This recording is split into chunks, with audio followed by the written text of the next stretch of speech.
మనము చాలాసార్లు రూపాయి పతనమవుతోంది, రూపీ వాల్యూ ఫాలింగ్ అని మాట్లాడుకున్నాం. కానీ ఈరోజు రూపీస్ గెటింగ్ స్ట్రాంగర్ అని మాట్లాడుకునే అవకాశం లభించింది. చాలా సంతోషం.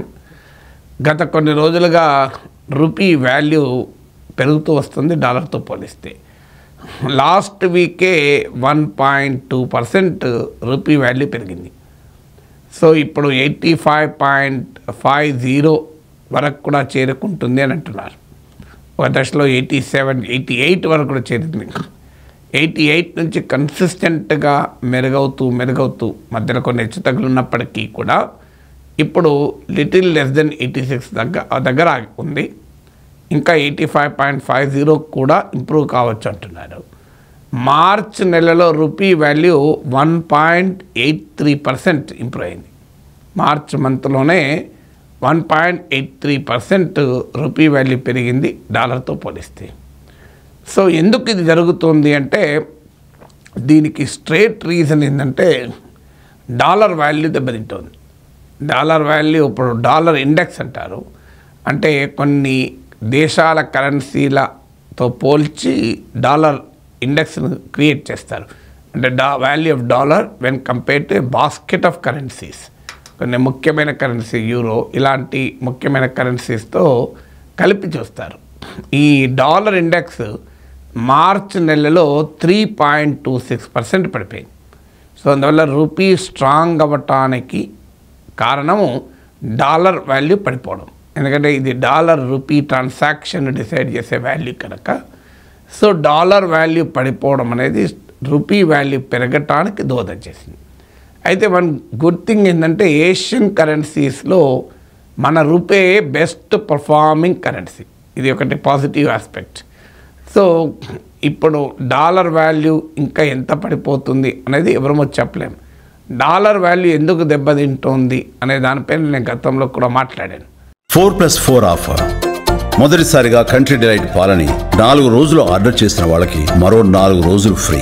ఇంకెందుకు ఆలస్యం, యాప్ని డౌన్లోడ్ చేసుకోండి. Download the country delight app now. దీనికి కారణం ఏంటంటే ట్రంప్ అనుసరిస్తున్నటువంటి పాలసీస్లో అన్సర్టనిటీ వల్ల డాలర్లో ఇన్వెస్ట్ చేసేవారు ఆందోళనలో ఉన్నారు. ఇది మొదటి కారణం.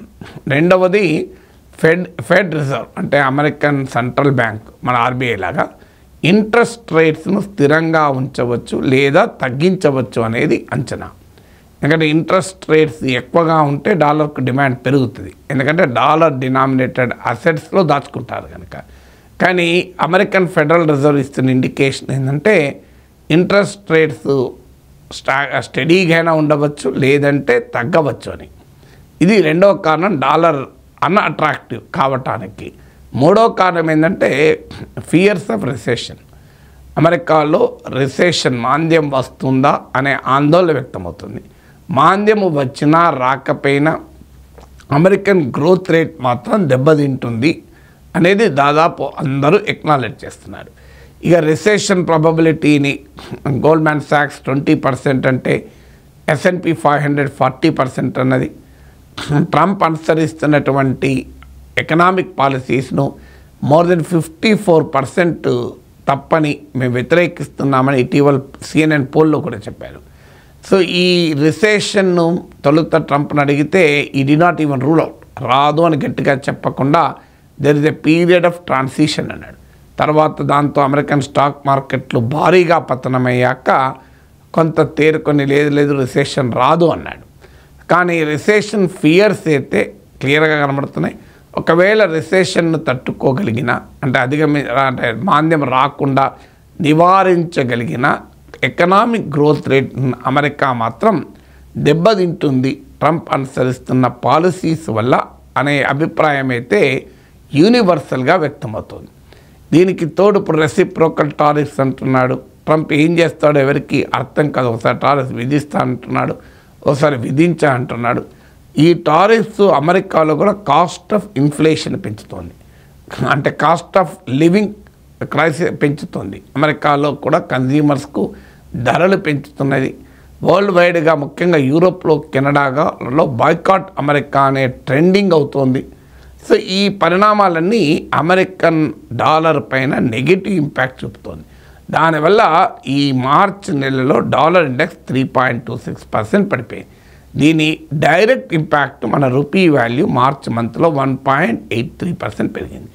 దీనికి తోడు ఒక డాలరే కాదు, ఒక రూపీ వాల్యూ పెరగడమే కాదు, స్టాక్ మార్కెట్స్ కూడా మళ్ళీ పుంజుకోవడం మొదలైంది. గత కొన్ని రోజులుగా మీకు లేటెస్ట్గా మీకు చూస్తే ఒక లాస్ట్ ఫ్రైడే రోజే 7,440 crores so foreign portfolio investment మన స్టాక్ మార్కెట్లోకి వచ్చింది. అదే ఈ నెలలో కాదు 2025 వచ్చినప్పటి నుంచి ఫారిన్ పోర్ట్ఫోలియో ఇన్వెస్టర్స్ మన స్టాక్ మార్కెట్లో అమ్మడమే చూశాను తప్ప కొనడం చూడలే. సో ఈ లాస్ట్ ఫ్యూ సెషన్స్లోనే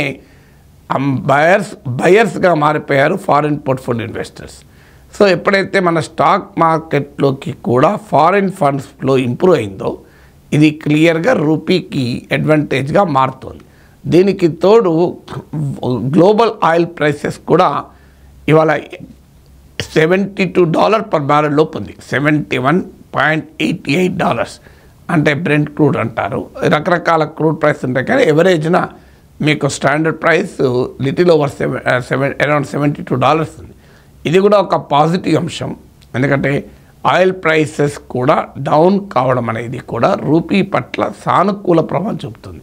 అయితే ఇవన్నీ ఎంతకాలం ఉంటాయి అనేది ట్రంప్ అనుసరించే విధానాలు, అది క్రియేట్ చేసే డిస్రప్షన్ ఎంత, ఏ మేరకు అది ట్రేడ్ వార్ ట్రిగర్ చేస్తుంది, అమెరికాలో నిజంగానే రిసెషన్ వస్తుందా, గతంలో అనేకసార్లు ఈ రిసెషన్ స్పెక్యులేషన్ను అమెరికా అధిగమించి నిలబడింది.